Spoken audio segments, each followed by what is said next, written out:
Welcome, everyone. I'm Keith Sutton with Arkansas Farm Bureau. This morning, I'm with my co-worker, Brandy Carroll, who is Director of Commodity Activities and Market Information for Arkansas Farm Bureau. Welcome, Brandy. It's nice to speak with you again. Yes, sir. It's good to see you this morning. It's nice to see a friend from work. So You haven't bet. seen anybody in a long time. It's been close to 10 weeks. We're all working at home, but we're making the best of it. And today we've got some important information to share with our producers out there. It's been several months since the U.S. Department of Agriculture has put out a supply and demand report, but there's a new one out for May. It's got a lot of new information, and I'm sure you'll be able to tell us how this relates to the current situation with COVID-19 and so forth. So I'm just going to let you kind of take it from here, Brandy, and we'll discuss all the commodities that are covered in this report. Good deal. Yes, sir. The May supply demand report is the first new look at the 2021 marketing year, which is the crop that we're planting now. Since the initial projections in February, it does incorporate for the first time the farmer planting intentions that were released in the March prospective plantings report.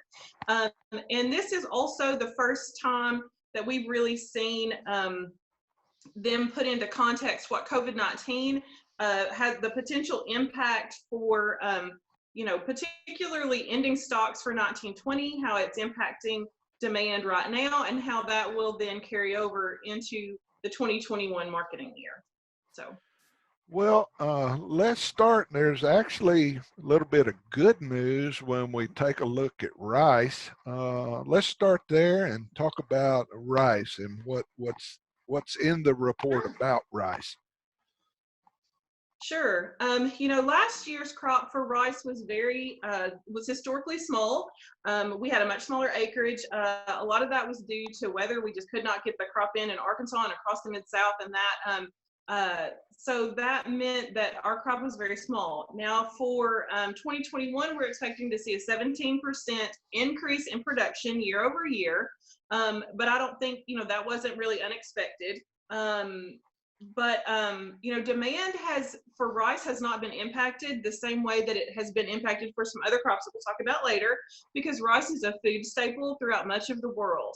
And so you couple that, the fact that demand has not decreased as much with that much smaller crop last year, and we're going to start the year, the 2021 year with a 32% decrease in ending stocks, which is not something that we're going to see across all commodities.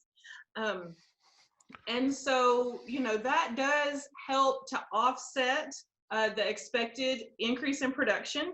I think too, in certain parts of the Mid-South, we've had a hard time getting the crop in, but the crop has progressed very well for rice. And I do think, even though we're a little bit behind schedule, we might actually see more production than what was in that March planting intentions report. If farmers get a window, they'll get that crop in. So we might even see a little bit of a bigger crop. But with a 32% decrease in beginning stocks, I do think, that will offset some of that production. We will also are expected in the next marketing year in 2021 to see higher exports, domestic use, and residual use. We are expected to see higher ending stocks at the end of 2021, but the situation for rice is maybe a little more favorable than some of the other commodities. Right now, the projected on-farm price for next year is $12.90 a hundred. All right. Well, that's kind of a good news, bad news situation. How about soybeans? We've got a lot of soybean farmers in Arkansas, and what kind of news did we find in the soybean report? Right. So U.S. acreage for soybeans is expected to increase too. And average yields are expected to improve. So we're expected to see a soybean crop that's about 16% bigger than a year before. But since 2018, which was really sort of the worst year for exports, we've seen exports cut in half and then cut in half, or I'm sorry, ending stocks cut in half and cut in half again, because our exports have really come back.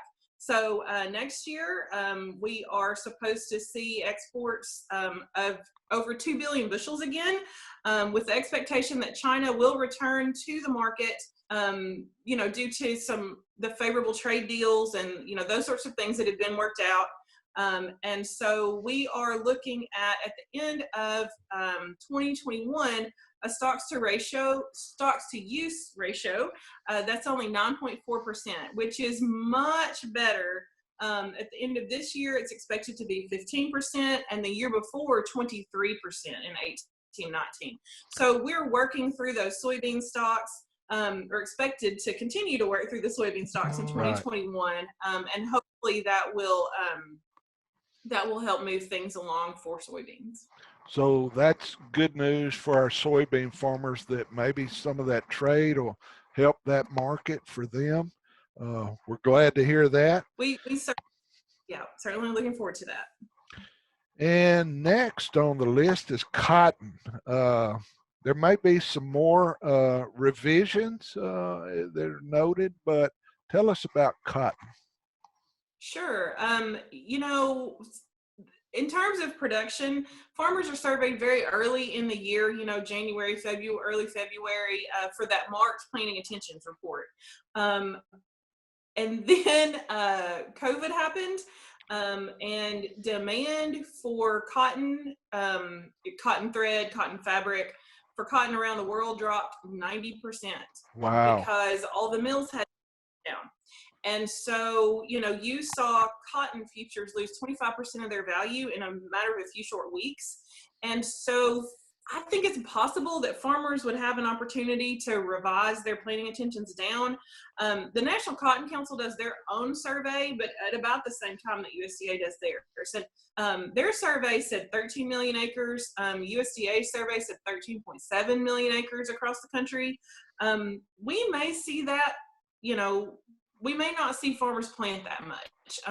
If farmers had an opportunity to revise their planting decisions, I think some probably did.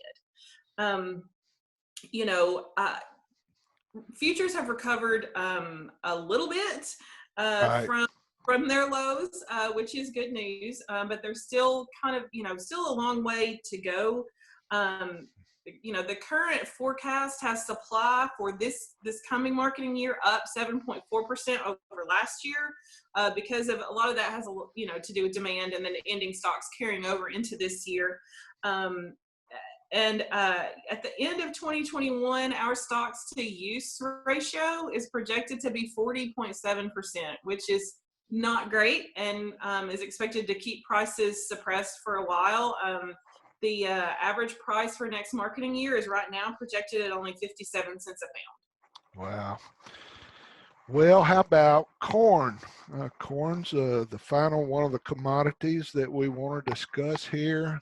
What's the news with corn? So expecting a really big crop, potentially a record-setting crop. Acres are estimated at up 8%. The yield right now is projected to be very strong, and so we're looking at the potential of a record-setting 16 billion bushel crop. Wow. Which is corn to move through. The big challenge in the current marketing year has been ethanol demand. Right. We've not had the same demand for gasoline, and so we've seen ethanol plants have to shut down, and our ethanol stocks have risen because we just haven't used it. We just haven't gone through that. So, that will carry over into the next marketing year, and it'll show up in. So it'll add to that record crop in carry-in. So the stocks to use ratio in 2021 is now projected to be 22.4%. That's up from 15.2% last year. That's a big increase. So that's a big increase, which is also expected to keep prices low this year. The current projection for the on-farm price is $3.20 a bushel in this report. And all this these are all just projections, Right. and we've a long way to go in this marketing year, of course. But that is USDA's initial, that's their initial projection for this crop. So, I mean, there's a little bit of good news in there, but there's a lot that is concerning to farmers, I know. Brandy, when does the next report typically come out? When might we see that one? Well, these reports are really monthly. Okay. So this, but in terms of forecasting forward, the updates since February to May have really, any updates have just been for last year's crop. And Right. so now we're starting to, update this next year's crop. And, the marketing year will start in the late summer or fall, depending on the crop. Once those crops are harvested, the marketing years start in different months for different crops. But that's what we're looking at for next year, as farmers work really hard to get this crop in. There's been a lot of good progress made. The corn crop has stayed really ahead of schedule. Soybeans are really just now in full swing, planting Right. soybeans. Rice has been behind because it's been really wet in the south, and Right. most of the crop is here. We've had a lot of rain. It's been difficult for folks to get in the fields, but I do know I talked to several farmers this week. Their corn's in, they're working on soybeans. A lot of them have their rice in, and it's coming up. So Yeah. a lot going on, and we hope the weather will not cause too many problems for our producers. But we know whenever we want to know something about commodities and market information, you're the person to go to. And we appreciate you taking time today to speak to us from your home so we could learn more about this important report. Thank you so much.